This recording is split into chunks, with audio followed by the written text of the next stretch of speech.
The shortness of breath that I went through in association with the abuse that I was going through was so bad that my stepfather, the first one that died out of the 3 that have passed away, and that's a whole nother story, and I'll put a link to a backstory video for that. But the shortness of breath that I was going through, like I would be like unable to catch my breath for 5 minutes at a time, and really try to do it quietly if my mother was sitting there, because I didn't want her to notice I was going through that, because she would tell me to stop being dramatic and that I was faking and all of these things. And in reality, I was just struggling to breathe.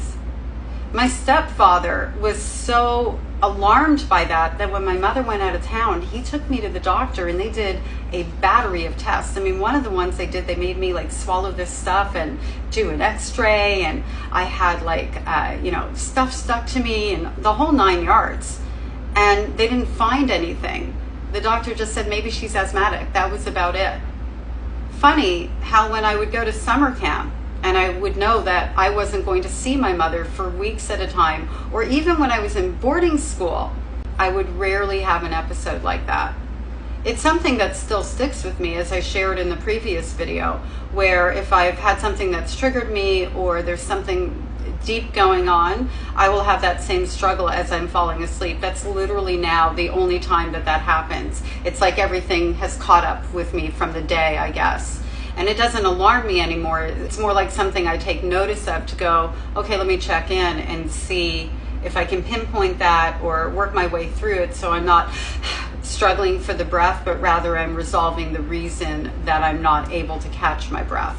I think it's one of those really common things. So if you're a person out there who is a survivor of a narcissistic parent or child abuse in any way, childhood trauma, let's just go childhood trauma, and you had this issue growing up, I'd love to see a hand. I'd like to see if this is one of those things. We have lots of things in common, like not having photographs, having disappearing toys, the words and language that our abusive parents used. We have lots and lots of things in common, and I'm wondering if this is one of those things too.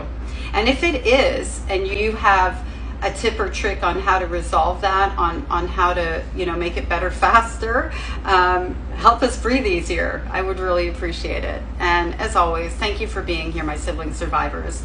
I can't tell you what the last year plus has meant to me, being able to share this journey with everyone. And if you want to connect a little bit closer, go to the link in my bio. I have group therapies that are coming up, so registration is open for those. They are on Zoom, doesn't matter where in the world you are. And also, of course, I have one-on-one sessions, and I do practice EMDR. So either way, as usual, you will see me here regardless of whether or not you're able to join for the group therapy or the one-on-ones.